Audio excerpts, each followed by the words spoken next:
আসসালামু আলাইকুম গাইজ, আমরা বর্তমানে গুলিস্তান যাচ্ছি। একটা বন্ধু অসুস্থ, ওর কাছে যাইতেছি এখন।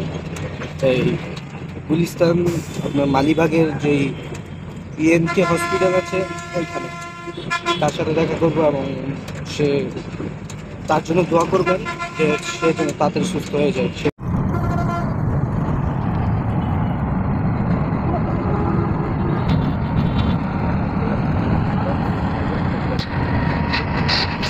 বাইক অ্যাক্সিডেন্ট, সবচেয়ে ভয়ানক অ্যাক্সিডেন্ট হচ্ছে বাইক অ্যাক্সিডেন্ট, যেটা আপনারা কি বলবো, আমাদের যে ছবিটা পাঠাইছে ওইটা দেখা ভয় পেয়ে গেছি। আর যেই বেতারা পাইছে ছবিটার দেখা ভাই আমি ভয় পেয়ে গেছি নিজে। তোর অবস্থাটা কেমন হয়েছিল? তুমি তো আমার কাছে ভয় পেয়ে গেছি আমি ভাই। এই রিক্সায় আছি, রিক্সা থেকে আবার যাইতে হবে হাসপাতালে। এখান দিয়ে যাইতে হবে এবং প্রচুর গরম, এমন গরম যে পরবর্তীতে এটা দিতে হয়েছে আমাকে। অনেক গরম আর জ্যাম, অবস্থা প্রচুর খারাপ। মানে কি বলবো, আপনি ঘুরে দেখাইতে হইব।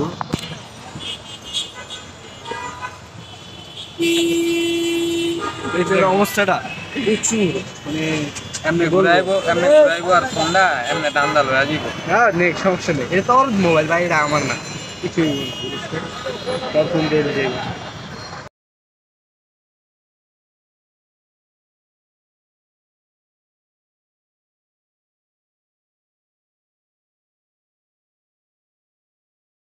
আমরা এখন চলে আসছি। এখন ওই যে হাসপাতালে মোবাইল অ্যালাউ না, মানে ভিডিও করা যাবে না, এই কারণে আর কি ভিডিও করতে পারি নাই।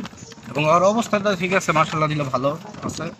এখন একটু মানে ভালো হতে একটু দেরি হবে, সুস্থ হতে হাঁটতে পারবে, একটু সময় লাগবে, প্রায় দুই দুই মাস লাগবে, 2-2.5 মাস লাগবে ওর ঠিক হতে সব। তো ইনশাল্লাহ দিলে ভালো আছে আপাতত। দেখে আসলাম, এখন চলে যেতেছি, বাড়ি চলে যাব। এখন বাইতুল মোকাররম থেকে ঘুরে আসবো একটু, ওইখানে ছবি টবি তুলবো, এটাই।